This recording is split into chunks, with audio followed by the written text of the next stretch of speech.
എല്ലാ രാഷ്ട്രീയ കക്ഷികളും ഉൾപ്പെടുന്ന ഒരു സംഘത്തെ നയിച്ചുകൊണ്ട് Guyana, Panama, Colombia, Brazil, America എന്നീ 5 രാജ്യങ്ങളിലേക്ക് പുറപ്പെടുന്നു.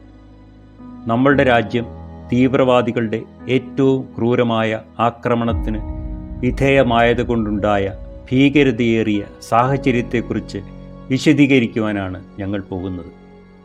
നമ്മൾ എന്തിനാണ് അയൽ രാജ്യത്തെ ഭീകരവാദ കേന്ദ്രങ്ങളെ ആക്രമിക്കാൻ തുനിഞ്ഞത് എന്നതിൻ്റെ വ്യക്തമായ കാരണം അന്താരാഷ്ട്ര സമൂഹത്തെ ബോധ്യപ്പെടുത്തുക എന്നതാണ് ഈ യാത്രയുടെ ലക്ഷ്യം. മാത്രമല്ല, തീവ്രവാദികൾക്ക് മുൻപിൽ ഭാരതം ഒരിക്കലും നിശബ്ദരായി നിൽക്കില്ല എന്ന സന്ദേശം നൽകുവാൻ കൂടിയാണ്. സത്യം മൂടിവെക്കപ്പെടുന്നതിനെ ഭാരതം ഒരിക്കലും നിസ്സംഗതയോടെ നോക്കി നിൽക്കില്ല എന്നും ലോകത്തോട് പറയാൻ ആഗ്രഹിക്കുന്നു.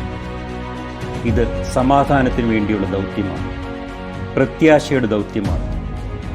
കൊലയിലേക്ക് നയിക്കുന്ന പകയും വിദ്വേഷവും തീവ്രവാദവുമല്ല വളർത്തിയെടുക്കേണ്ടത്, മറിച്ച് ലോകത്ത് സമാധാനം, ജനാധിപത്യം, സ്വാതന്ത്ര്യം എന്നീ മൂല്യങ്ങൾ സംരക്ഷിക്കപ്പെടുന്നതിനു വേണ്ടി ഭാരതം എന്നും നിലകൊള്ളുമെന്ന വസ്തുത ലോകത്തെ ഒരു നാൾ ഓർമ്മിപ്പിക്കുന്നതിനും വേണ്ടിയുള്ള ദൗത്യമാണ്.